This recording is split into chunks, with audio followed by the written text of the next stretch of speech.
Hey everyone, today we will be going through the trading terminal. Starting from the top, you can select which linked exchange you would like to trade on. The pair selector lets you choose from available pairs for this exchange. The trading form on the left shows you the latest streamed ask and bid prices.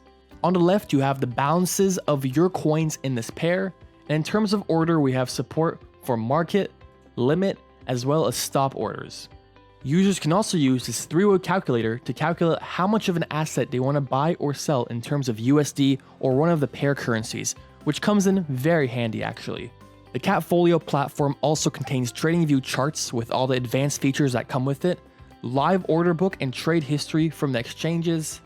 At the bottom we have the user's open orders for this pair, trade history for this pair, and news related to this pair. Thank you for watching. In the next video, we will talk about backtesting.